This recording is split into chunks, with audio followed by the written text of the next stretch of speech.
Hello, it's me and my gigantic mug. Welcome to another book review, book series review even. Shades of Magic by V.E. Schwab, beginning with A Darker Shade of Magic, going on to A Gathering of Shadows and A Conjuring of Light. I read A Darker Shade of Magic a few years ago, and then last year I caught up with A Gathering of Shadows, and in January I finished A Conjuring of Light. And I have mixed feelings about the series, but I wanted to make a video so I could compile them all and sort of go through and explore my experience with this series of books. Like I say, I have mixed feelings. I don't think this series is necessarily good or bad. There are, you could say, shades of good and bad in the whole thing. Overall, like, stepping back, I really did enjoy reading this series. I had a very fun time with it. It was a fun story with fun, engaging characters, and I liked what I was getting. But there are some parts of the series that left more to be desired. A Darker Shade of Magic, the first book in the series, is definitely the strongest entry, and then A Gathering of Shadows and A Conjuring of Light are the problem children of this series. And I think what it comes down to is A Gathering of Shadows doesn't have enough plot, and A Conjuring of Light has too much plot. And I'll break down why that is. I do want to keep this review mostly spoiler-free, so I'm gonna talk in vague generalities, but like my Wheel of Time video, I am gonna have probably a small section where I dig into some things that are spoilers that I want to talk about. So I'll start with some positives, then I'll do some negatives, then I'll do a wee spoiler section, and then I'll sum up. By the way, I don't know if you'll be able to hear it on the camera, but my cat is on my bed and she is purring quite loudly. So if you hear an odd noise that sounds like a cat purring in the background of this video, that's exactly what it is. She's very dark. A darker shade of cat. So let's start with these shades of good. The absolute best part about these books is the chemistry between all of the characters, and Kel and Lila specifically, who are the main two characters of the series. Their dynamic and chemistry from the moment that they meet is just amazing. It's so fun to just see these two characters interact with each other and spark off each other. It's very entertaining and you can't help but like them. The chemistry is just off the wall, and in the first book especially, you really get to enjoy it the whole way through. That sort of chemistry between the characters, all of the main characters in this, is great all the way through, and it especially works in the final book in A Conjuring of Light, when you have a few more characters and you have the whole crew interacting together. The different relationships and different dynamics that appear between all the main cast and how they all know each other and how they all feel about each other. It's splendid. The absolute highlight of all three of these books is the relationships between the characters. I think that is the strongest part of the books and the most enjoyable part as well. Another really great thing about this series is the premise of it alone. The premise for this series is really, really cool. There are 4 different alternate realities, but all of them have a city of London. There are special kinds of magicians called Antari who have the ability to travel between these 4 different Londons. Well, there were 4 different Londons, but one of them had some bad magic go down and is sealed off from the others. When that happened, all the different Londons got sealed off from each other. The gates used to be open and everyone would travel between back and forth, but then this thing happened years ago and the gates are closed. Only the Antari now have the power to travel between worlds. And Kel, the main character, is one of the Antari, and so it's his job to go between the different worlds and sort of be an ambassador for his world with the various different kings that are in rule. And Kel has nicknames for these different Londons. There's Red London, where he is from. There's White London, which suffered some of the collateral damage from the fall of Black London. And there is Grey London. And Grey London is our London. London in the UK in the quote-unquote real world during the reign of King George III. I really like that Schwab included genuine historical concepts in the Grey London segments. I also like that the regular London is Grey London. It's the dullest London. No magic here, nothing, it's just rain and an old king. That's all we got. That's all we got in this London for you, because it's true. Circling back to some of the characters. So Kel, the main character, is the adopted son of the royal family who rule in Red London. One of the other main characters is Rye, who is Kel's brother, who is the biological son of the king. As well as Kel and Lila's relationship and chemistry being really good, the brotherly relationship between Kel and Rye is also really, really well executed, especially in the second book. I think that really comes to the forefront because in the second book we get some chapters that are from Rai's perspective, whereas in the first book it's just Kel and Lila. Another positive about Rai is an openly bisexual main character in the series, and mostly the characters in the world are okay with it, which I really appreciate, because often in fantasy world, which is supposed to be completely different worlds from our own, authors will just put the same prejudices and discriminations that we had in our world, and you know, because it's a faux medieval setting, well, there was homophobia in medieval times, let's add homophobia in here. But here's the thing, in make-believe land you can have whatever you want. And while it's not a common thing in the series, to the best of my memory, most people don't really have a problem with it, and it's just cool to have an openly bisexual character in a fantasy series, especially one that is, you know, a relevant character and who's important to the plot and gets to do some really cool stuff later on in the series. Another really good thing about the first book, A Darker Shade of Magic, is the pacing. It is fast-paced, very quickly you understand the stakes, and it's go time. I've seen a lot of people say that this book series feels like an anime, and they're not wrong, it really does. I think I saw that V.E. Schwab in an interview had said that Full Metal Alchemist was an inspiration for this series, and it definitely comes across, especially in the second book and in the third book. I mean, the second book is basically every tournament arc from every anime ever. Also, I can't not talk about the covers for these books. These covers are absolutely beautiful. I know, don't judge a book by its cover, but you know, the cover artist is a job. Julia Lloyd. Designed by Julia Lloyd / Titan. Illustration Dreams Time / Funny Little Fish. That team, outstanding job. These books look beautiful. I think you'd be hard pressed to find anyone doing a review of these books who doesn't at least mention the fact that the covers are gorgeous. Something Gathering of Shadows does really well is introduce Alucard, who is a new character who we have not met in the previous book, but it becomes one of the main characters. His dynamic with Lila is great. I just love the way that they're both keeping secrets from each other, but they're also sort of the only people on the ship that either one can really trust, and they try to have these conversations, and they have this really interesting friendship where they speak as close friends might, but without trying to give as little information away about each other as possible. It's just, I really like that dynamic. So I've talked a bit about what I liked about this series, the positives, the shades of good. Now let's move on to the more negative side of things, the shades of bad. I've seen a few other people's reviews for this, and some very common complaints are the world building is not explored to a full enough extent, the plot is fairly generic when it comes to fantasy, and the magic system is also fairly generic.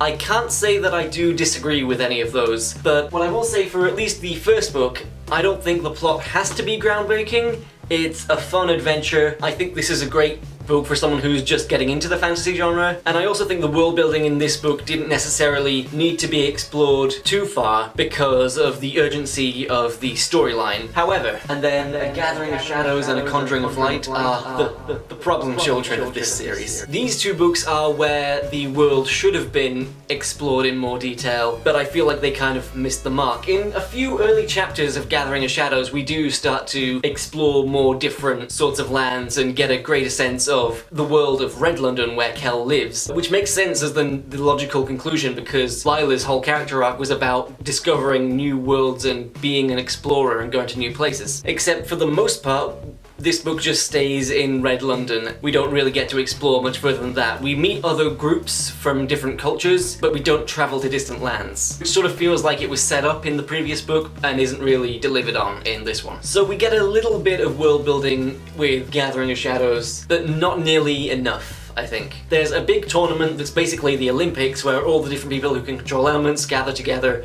and they fight off against one another. I was expecting this tournament to be like, not all of the book. I thought it might be like, oh, first half will be this, but then there'll be some sort of mystery, and then Ryan, Kel, and Lila will have to get together and solve it, and there'll be some threat they'll have to do. But no, the tournament is basically the entire book. It is a lot more light in tone than the name suggests. I actually think, when it comes to the names, I think these two are the wrong way round. I understand the temptation to end with Conjuring of Light, like you end with the Spark of Hope, and that's a more hopeful title. But I don't know, I feel like this one feels more like A Gathering of Shadows, and this one feels like more like A Conjuring of Light, because all the different sorcerers are there, and they are conjuring light to use in the competition. What A Gathering of Shadows refers to in this book is a subplot that is essentially just there to set up the next book. Again, hard to talk about without spoiling it, but I feel like this could have been a different threat entirely, and then you go back to that subplot at the very end or at the start of the next book. Other than that subplot, the storyline in this is like, the stakes are so much lower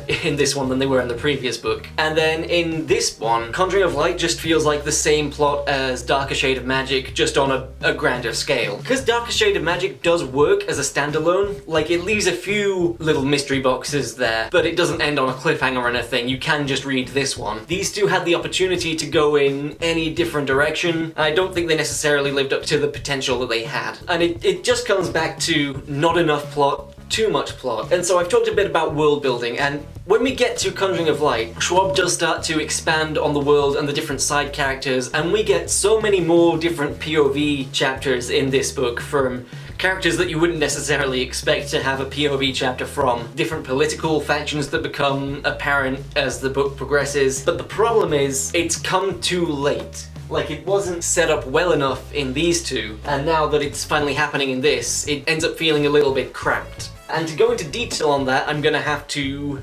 call a spoiler warning. Next few minutes are gonna be some spoiler talk, so if you want to go in completely blind to the series, you might want to skip the next bit that I'm gonna talk about. I'll have a time code on the screen or in the description or somewhere that you can see it. So I keep saying that this book has too much plot, and that really comes to a head with the Vescan betrayal. The Prince and Princess of Vesk are sort of minor characters in the second book. You get the sense that there's something more going on with them, but it's not really explored in the second book. And then once the evil magic figure starts taking over everything in this book, they think, oh, that's the perfect time to, you know, stage a coup and betray the Moresh family. It's very sort of sudden, and it feels like it's just there because Rai has also stayed at the palace while everyone else has gone to get the MacGuffin that's gonna fix the problem. And I feel like Schwab just needed something more for Rai to be involved in, and so, yeah, the Vescan prince and princess betray them, and then the nation of Vesk tries to start a war using the chaos as a reason. As well as coming suddenly out of nowhere, it's resolved as well, so swiftly. When the crew of the other main characters are returning, and Alucard faces off the fleet of Vescan ships, but then they get word that actually the thing's off, we fucked up, and then they just go back to Vesk. It's resolved so quickly, and it feels like that whole storyline feels like just a distraction from the main plot, and I feel like it doesn't add anything to the book except pages. So yeah, wasn't a fan of the Vescan betrayal plotline. I just didn't think it really added anything, and I think the book could have done without it. While we're still in spoiler section, there is a twist in this book series that Lila is also one of the Antari. And I say twist in inverted commas because it's painfully obvious. We established early on in Darker Shade that only Antari can travel through worlds. Anyone else who's not Antari who tries it would be torn apart by the process. And in this book, Kel and Lila travel through worlds, and Lila is not torn apart, so obviously she's Antari. You can surmise that in this book, but it doesn't get revealed until the third book. It's just kind of an odd reveal because it's like, yeah, we knew that. We figured that out already. And the final spoiler thing I want to talk about is the magical link between Rai and Kel. So obviously in the first book, Rai nearly dies, but Kel sacrifices a part of his life to bring him back, and since that moment, the two are magically linked. When one of them feels pain, the other can also feel pain. I think that is a very interesting element that plays out throughout the series, and I like that in the second book we find out that it also applies to when one of them gets drunk, they both get drunk, and stuff like that. And there's a bit where, early on in Gathering of Shadows, Kel can feel Rai's heart beating faster and he thinks he's getting attacked, but he's actually just getting it on with someone at a bar. There's a lot of good humorous moments in these books as well. I didn't mention that before, but yeah. And so the link between Kel and Rai.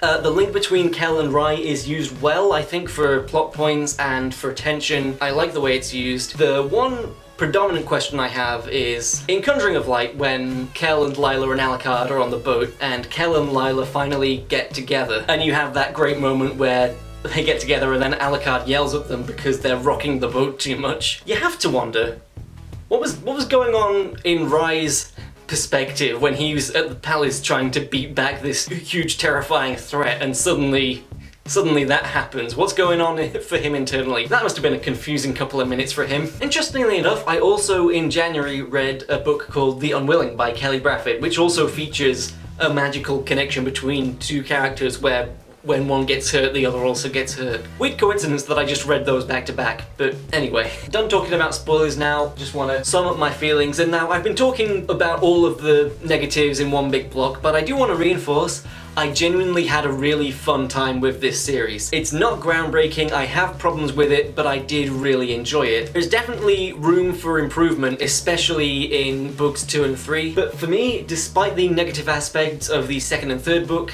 I did really enjoy the whole series. I had an overall positive reading experience. Sometimes you just need a book to be fun, and these books were. So that was my breakdown of the different shades of magic. If you've read this series, let me know what you thought of it in the comments below. If you like this video, go ahead and give it a like. If you want to see more videos from me, go ahead and click that subscribe button. Before I sign off, my latest comic, The Pterodactyl, is now live on Webtoon and on YouTube. There's a motion comic for it. I'll leave links for everywhere you can find it in the description and whatnot. If you're into superheroes, please do give that a read. I had fun making it, and I hope people have fun reading it. So I think I've said everything I have to say, which means the only thing left to say is thank you all so much for watching this video, and as always, I'll see you in my next one.